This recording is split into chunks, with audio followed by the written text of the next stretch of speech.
Haleluya, saudara, shalom.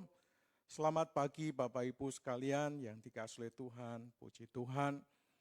Bagi saudara sekalian jemaat AOW dimanapun Anda berada, mungkin saat ini sudah on the way to going home land, di mana Anda dilahirkan.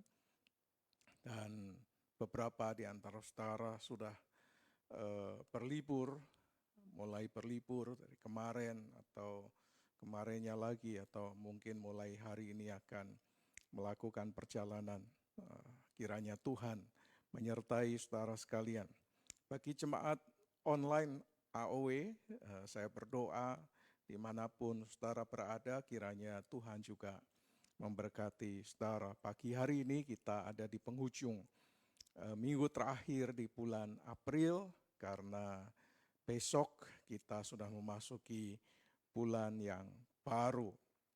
Saya berdoa kiranya hari ini kita akan mengakhiri bulan ini dengan penuh sukacita, dan saya percaya ada banyak hal yang Tuhan anugerahkan.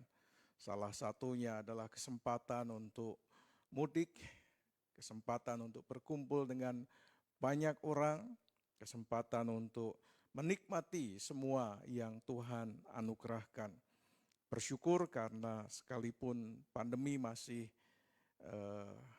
ada, tetapi kesempatan untuk berkumpul diberikan oleh pemerintah kepada masyarakat Indonesia, dan ini merupakan waktu yang baik yang Tuhan sediakan.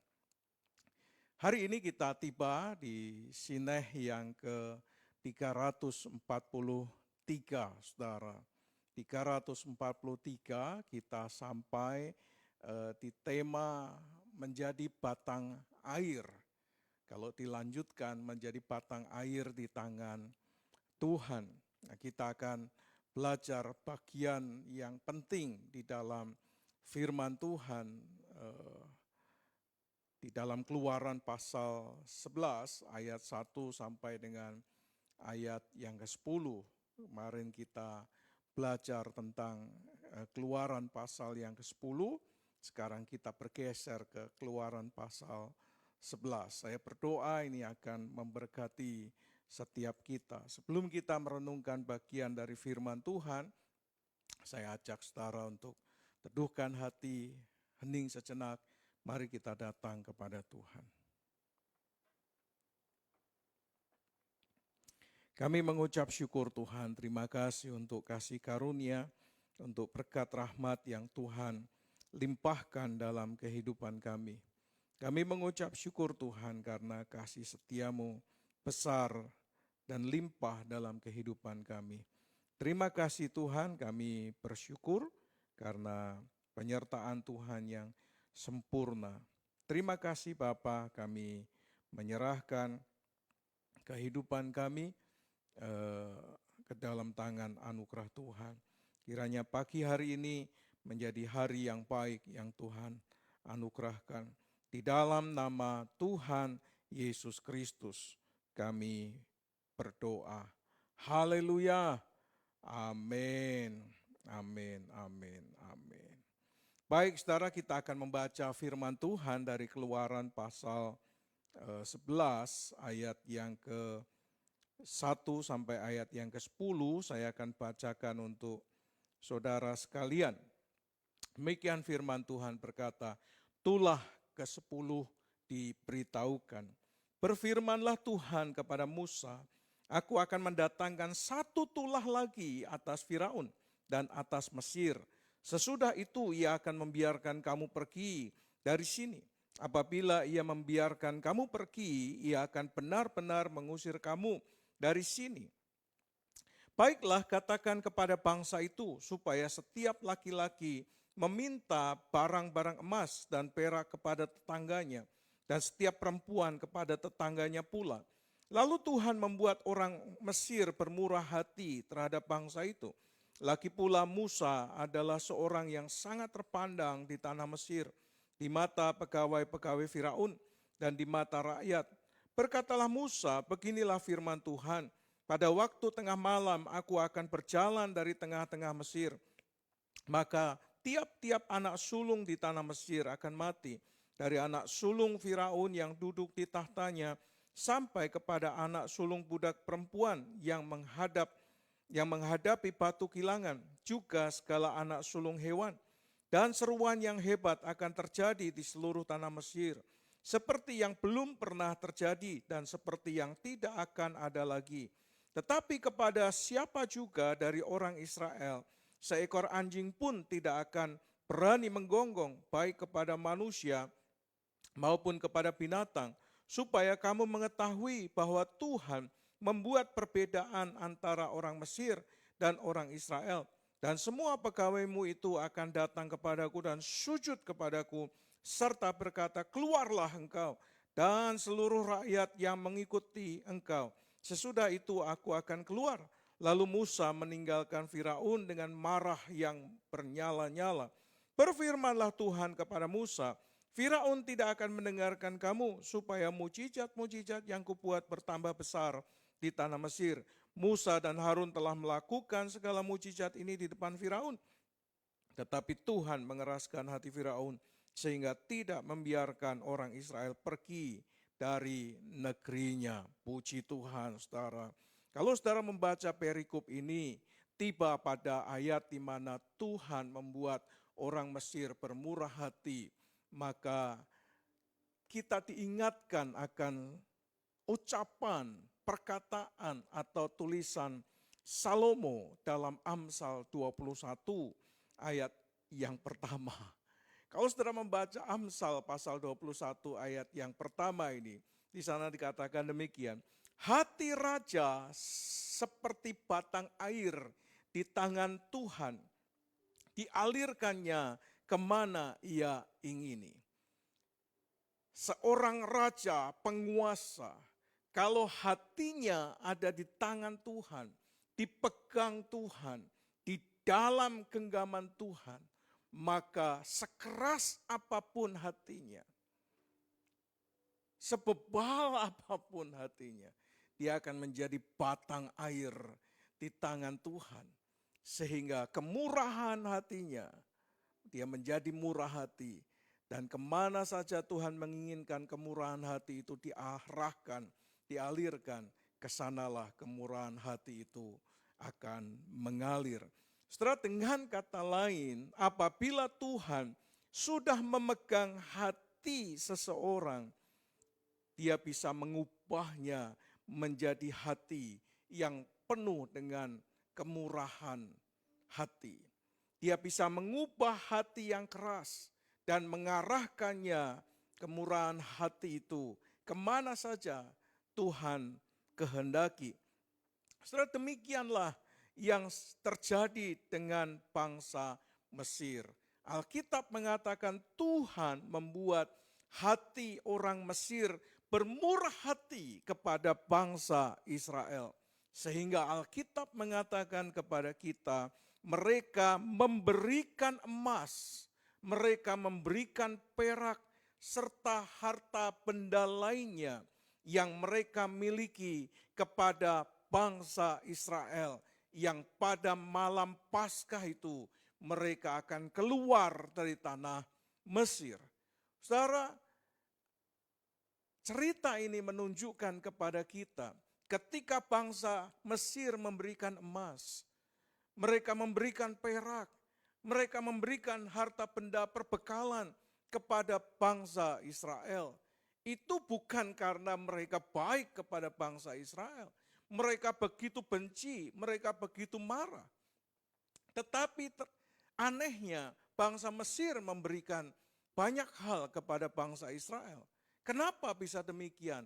Ya, itu terjadi karena tangan murah Tuhan memegang hati mereka. Sehingga hati mereka di dalam genggaman Tuhan bagaikan atau menjadi batang air. Sehingga mereka menjadi bermurah hati kepada bangsa Israel. Saudara, sekalipun Musa sudah lama tidak berada di Mesir, kurang lebih 40 tahun lamanya paling tidak kalau kita membaca kitab Keluaran, tetapi dikatakan bahwa pegawai istana Firaun dan orang-orang Mesir masih menghargai dia sebagai orang yang terpandang di Mesir. Tetapi saudara, ini tidak menjadi alasan kenapa mereka bisa bermurah hati kepada bangsa Israel. Ini tidak menjadi dasar yang menggerakkan bangsa Mesir bermurah hati kepada bangsa Israel. Saudara, pernyataan ini bukan berarti Musa lah yang menggerakkan bangsa Mesir sehingga menjadi bermurah hati kepada bangsa Israel. Tidak, saudara, totally tidak. Ini disebabkan karena tangan Tuhan memegang hati orang-orang Mesir, sehingga hati mereka dalam genggaman Tuhan menjadi batang air. Mereka bermurah hati kepada bangsa Israel bukan karena memandang Musa sebagai orang yang masih terpandang di Mesir. Tetapi semua terjadi karena ada tangan Tuhan yang membuat orang-orang Mesir ini bermurah hati kepada bangsa Israel. Saudara, pelit itu tetap pelit. Tetapi apabila seorang yang pelit hatinya dipegang oleh Tuhan, dia bisa bermurah hati, saudara. Dia bisa menjadi orang yang penuh kemurahan. Karena hatinya dipegang oleh Tuhan, menjadi batang air di tangan Tuhan. Sehingga kemana saja Tuhan ingini, kesanalah kemurahan hati itu ditujukan. Sepelit apapun orang, sekeras apapun hatinya, setegar apapun, apabila ada di tangan Tuhan, hatinya akan menjadi batang air di tangan Tuhan. Hatinya akan dikuasai dengan kemurahan hati. Saudara, dalam perjalanan pelayanan saya bertemu dengan banyak orang, saudara. Baik melalui tatap muka ataupun melalui WA atau WA call, fit call bahkan, saudara ya. Melalui telepon dan melalui media lainnya. Saudara, salah satu yang mereka sampaikan adalah, yang pertama, mereka minta didoakan untuk semua pergumulan yang mereka sedang hadapi. Ini wajar, setiap kita punya pergumulan dan minta didukung dalam doa, ini sesuatu yang baik. Kalau saudara punya pergumulan, ingin didoakan, saudara juga bisa WA untuk didoakan. Yang kedua, mereka menyampaikan persoalan dan pergumulan yang mereka hadapi berkenaan dengan pekerjaan dan usaha yang sedang mereka lakukan. Setelah mereka menyampaikan bahwa usaha mereka mengalami penurunan, going down. Ya. Pembeli berkurang, ya. Buyer berkurang, permintaan berkurang, demand-nya berkurang, saudara.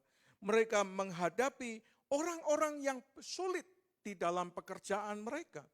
Mereka menghadapi bos yang sulit, mereka menghadapi pimpinan yang sulit, yang keras, yang tidak mudah untuk diajak bicara dan sebagainya. Mereka berhadapan dengan orang-orang yang tidak bersedia membayar tagihan mereka. Mereka berhadapan dengan orang-orang yang tidak bersedia membayar hutang. Dan masih banyak persoalan lain yang berhubungan dengan bisnis mereka, jual beli mereka, dan banyak hal lainnya. Saudara, ketika saya mendengar curhat mereka, maka saya teringat dengan Amsal 21 ayat yang pertama ini, saudara. Hati raja di tangan Tuhan bagaikan batang air. Kemana saja dia alirkan sesuai dengan keinginan hati Tuhan. Saudara, ayat ini merema dalam hidup saya. Merema di dalam pikiran saya. Sangat kuat dan saya meyakini inilah yang akan Tuhan lakukan kepada orang-orang yang kita doakan dan yang kita harapkan hatinya diubah oleh Tuhan. Kemudian saya mengatakan, saudara, kepada orang yang curhat itu, doakan orang yang sulit membayar tagihan. Doakan pimpinanmu, doakan leadermu, doakan manajermu, doakan CEO-mu. Doakan customermu, doakan pembeli, doakan pelangganmu. Doakan apa saja. dan minta kepada Tuhan supaya hati mereka itu dipegang oleh tangan Tuhan. Sehingga ketika hati mereka dipegang oleh tangan Tuhan, hati mereka itu bagaikan batang air. Mereka menjadi murah hati, mereka yang keras menjadi lembut. Sehingga hatinya yang dipegang oleh Tuhan diingatkan. Lalu kemudian dia bermurah hati untuk membayar tagihannya. Bermurah hati untuk membayar hutangnya. Bermurah hati untuk memimpin anak-anak buahnya. Menjadi pemimpin yang baik. Menjadi pemilik perusahaan yang murah hati kepada bawahannya. Saya berkata, yuk kita sama-sama berdoa supaya hati dalam tanda kutip raja-raja ini, hatinya bagaikan batang air ketika dipegang oleh Tuhan. Lalu kemudian kami berdoa, minta supaya Tuhan memegang hati mereka menjadi batang air di tangan Tuhan. Lalu kemudian dipegang oleh Tuhan. Hati mereka menjadi batang air di tangan Tuhan. Wow. Ada beberapa kesaksian yang saya dengar. Pak, penjualan saya meningkat Pak. Karena pelanggan bertambah. Puji Tuhan. Pak, tagihan saya dibayar Pak. Puji Tuhan. Pak, pembeli customer meningkat Pak. Puji Tuhan. Pak, pimpinan saya berubah Pak. Dia menjadi baik dan bermurah hati kepada saya Pak. Puji Tuhan. Saudara, ketika kita minta tangan Tuhan memegang hati para raja-raja ini, hati mereka akan menjadi batang air di tangan Tuhan. Tuhan mengalirkan kemana saja yang Dia mau, saudara. Ketika hati raja yang dipegang oleh Tuhan diarahkan kepada saudara, maka kemurahan hatinya akan diarahkan kepada saudara. Saudara, Amsal 21 ayat 1 mengatakan, hati raja di tangan Tuhan bagaikan batang air. Demikian juga dengan orang-orang Mesir. Mereka bermurah hati bukan karena memandang Musa yang masih terpandang di Mesir. Dihargai di Mesir. Tapi itu semua terjadi karena tangan Tuhan memegang hati orang-orang Mesir. Sehingga mereka menjadi bermurah hati. Saudara, bangsa yang telah menjadi budak dalam kurun waktu yang sangat lama, pada hari itu mengalami pembalikan keadaan. Pembalikan keadaan terjadi karena tangan Tuhan memegang hati para raja ini menjadi batang air dan dialirkan Tuhan kepada mereka. Yesaya 29 ayat 19 sampai 20 mengatakan demikian, saudara. Orang-orang yang sengsara akan tambah bersukaria di dalam Tuhan. Dan orang-orang miskin di antara manusia akan bersorak-sorai di dalam yang maha kudus, Allah sendiri. Sebab katanya orang yang gagah dan sombong akan berakhir. Dan orang pencemooh akan habis. Dan semua orang yang berniat jahat akan dilenyapkan. Ada sukacita besar. Ada pembalikan keadaan. Ketika tangan Tuhan memegang hati para raja ini. Orang-orang yang miskin di antara manusia akan bersorak-sorai di dalam Tuhan. Mereka yang ada di dalam pergumulan, tangis setiap hari dalam kesusahannya, akan bersorak-sorai di dalam Tuhan. Mereka yang menghadapi kesengsaraan oleh karena pergumulan hidup yang berat, akan bersorak-sorai di dalam Tuhan yang maha kuasa. Saudara, nampaknya inilah yang dilakukan oleh Tuhan atas bangsa Israel. Bangsa Mesir, hati mereka dipegang oleh Tuhan. Saudara, saya berdoa kiranya Tuhan juga akan melakukan hal yang sama kepada saudara dan saya sebagai umatnya, sebagai milik kepunyaannya sendiri. Dia akan membuat orang-orang yang ada di sekitar kita bermurah hati. Dia akan membuat bos kita, tempat kita bekerja, pemimpin kita, customer kita, pelanggan kita, pembeli kita.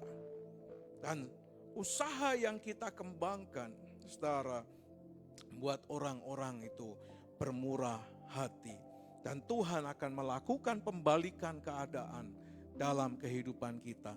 Sehingga kita, orang-orang miskin di antara manusia, dapat bersorak-sorai di dalam Tuhan yang Maha Kuasa, Allah yang kita kenal di dalam nama Tuhan Yesus Kristus. Sehingga kita akan bersukaria dan kita akan bersorak-sorai, sama seperti yang dikatakan oleh pemazmur 126 ayat 5-6. Dia mengatakan begini, saudara. Orang-orang yang menabur dengan mencucurkan air mata akan menuai dengan sorak-sorai. Orang yang berjalan maju dengan menangis sambil menabur benih, pasti pulang dengan sorak-sorai sambil membawa berkas-berkasnya. Apabila hati manusia, hati raja-raja, hati orang-orang yang kepadanya saudara berhubungan dipegang oleh Tuhan, hati mereka menjadi batang air di tangan Tuhan, maka setiap taburan akan kita tuai. Setiap pekerjaan akan mengalami anugerah Tuhan dan terjadi pembalikan keadaan dalam kehidupan kita. Amin. Amin. Hai saudara-saudara yang kau bekerja berurusan dengan orang lain, orang-orang yang sulit, bos yang sulit, pimpinan yang sulit, pemilik perusahaan yang sulit, customer yang sulit, pembeli yang sulit, persaingan bisnis yang sulit, kompetitor yang tidak suka dengan kita, kompetitor yang mencoba untuk merusak bisnis kita atau menghentikan bisnis kita. Yuk saudara, berdoa berdasarkan apa yang Salomo ajarkan. Minta supaya hati para raja itu dipegang oleh Tuhan hatinya, sehingga menjadi batang air di tangan Tuhan, sehingga mereka menjadi orang-orang yang bermurah hati kepada saudara dan saya. Amin. Amin. Puji Tuhan. Saya berdoa kita mengakhiri bulan April ini dengan satu permohonan. Tuhan pegang hati para raja supaya hatinya menjadi batang air di tangan Tuhan. Dan Tuhan mengalirkan kemurahan hatinya, batang air itu dalam kehidupan kita. Sehingga kita diberkati, usaha kita berkembang, pekerjaan kita maju, kita dipromosikan Tuhan lebih baik lagi. Amin. Amin. Mari kita berdoa. Mari saudara sebut nama orang-orang, customer saudara, atau pekerjaan saudara, kompetitor saudara, atau orang-orang sulit lainnya. Kita doakan, minta anugerah Tuhan, supaya hati mereka dipegang oleh Tuhan, menjadi batang air. Amin. Yuk kita berdoa. Tuhan, kami berdoa untuk jemaat-Mu, supaya hati jemaat dipegang oleh Tuhan hatinya, sehingga hati mereka menjadi batang air di tangan Tuhan, sehingga mereka menjadi orang-orang yang bermurah hati di dalam pekerjaan Tuhan, di dalam gereja Tuhan. Tuhan pegang hati para customer yang kepadanya kami bekerja sama. Tuhan, supaya hati mereka menjadi batang air di tangan Tuhan, dan kemurahan hatinya diarahkan Tuhan dalam kehidupan kami. Tuhan, pegang hati para pimpinan kami, para pemilik perusahaan, kompetitor kami, mereka yang belum membayar hutang, mereka yang belum membayar tagihan, mereka yang masih menghalangi pekerjaan kami, usaha kami, oleh karena satu dan lain hal. Kiranya hati mereka dipegang oleh Tuhan, menjadi batang air di tangan Tuhan, di dalam nama Tuhan Yesus, sehingga mereka menjadi bermurah hati kepada kami. Mereka menjadi orang-orang yang memiliki kemurahan hati, sehingga kemana saja mereka mengalirkan kemurahan itu, baik kepada kami maupun kepada yang lainnya. Terima kasih Tuhan, kami mempercayakan orang-orang ini ke dalam tangan anugerah Tuhan. Bahkan pemimpin bangsa ini juga hatinya dipegang oleh Tuhan, sehingga menjadi batang air di tangan Tuhan. Kami minta anugerah-Mu Tuhan, supaya bangsa ini juga mengalami pembalikan. Hidup kami mengalami pembalikan keadaan. Bahkan gerejamu juga mengalami pembalikan keadaan. Terima kasih Bapa, hamba berdoa untuk jemaatmu dimanapun mereka berada yang saat ini melakukan perjalanan, bahkan mungkin ada di tengah-tengah kemacetan. Kiranya Tuhan beserta dengan mereka. Tuhan memberkati keluarga demi keluarga yang hari ini melakukan perjalanan di AOW. Kiranya Tuhan beserta dengan mereka. Untuk keluarga Pak Edi, keluarga Pak Suko yang pagi hari ini sedang menuju ke Salatiga, dan juga untuk keluarga Pak Karsono, untuk keluarga Pak Daud yang masih catering bersama dengan keluarga besarnya. Tuhan Kau beserta dengan mereka. Juga memberkati Pak Jeffrey, Bu Kesi yang melakukan perjalanan ke Bangka Belitung. Tuhan juga sertai alat transportasi yang mereka pakai, diberkati oleh Tuhan. Stephen yang hari ini juga akan menuju ke Bandung juga diberkati, disertai oleh Tuhan. Biarlah sungguh pemeliharaan Tuhan beserta dengan anak-anak-Mu. Bahkan saudara-saudara yang tidak kami sebutkan, mereka melakukan perjalanan liburan panjang ini, kiranya tangan Tuhan beserta dengan mereka. Kami mempercayakan hidup dan rumah tangga kami, masa depan kami dan anak-anak kami dalam tangan anugerah Tuhan. Jadilah semuanya untuk kemuliaan nama-Mu. Kami memberkati AOW untuk ibadah besok yang disertai dengan perjamuan kudus. Kiranya Tuhan beserta melimpahkan rahmat pengurapan atas hamba-hamba-Mu, pengurapan atas umat-Mu, baik yang mengikuti secara onsite maupun yang mengikuti secara online. Ibadah ini dan perjamuan kudus yang dilaksanakan, kiranya sungguh Tuhan beserta dengan anak-anak-Mu. Kemuliaan Tuhan hadir di tengah-tengah ibadah di AOW. Terima kasih Bapa, kami bersyukur untuk pagi hari ini. Kami menyerahkan semua aktivitas kami sepanjang hari ini ke dalam tangan anugerah Tuhan. Untuk latihan dan persiapan ibadah besok juga disertai Tuhan. Jadilah semuanya untuk kemuliaan nama Tuhan. Kiranya damai sejahtera dari Allah Bapa, cinta kasih sayang daripada Tuhan Yesus Kristus, persekutuan pertolongan pimpinan dan kuasa Roh Kudus menyertai saudara sekalian dari sekarang sampai selama-lamanya, di dalam nama Tuhan Yesus Kristus. Amin. Puji Tuhan, saudara. Sineh 343 sudah selesai. Nanti kita lanjutkan hari Senin, saudara. Kita akan AMD. Kalau saudara Jun tanggal hari Senin besok Sineh 344 akan ada door prize bagi saudara yang bisa menjawab pertanyaan. Door prize-nya apa? Nanti kita lihat ya. Hari Senin. Kalau saudara Jun di YouTube atau channel, saudara boleh mengikuti kuis ini. Ingat ya, hari Senin Sineh 344. Ya, saya berdoa ini akan menjadi berkat. Ada door prize untuk saudara. Mungkin 1 atau 2 pemenang saja. Selamat beraktivitas, selamat mengakhiri bulan April ini. Happy weekend, you are blessed.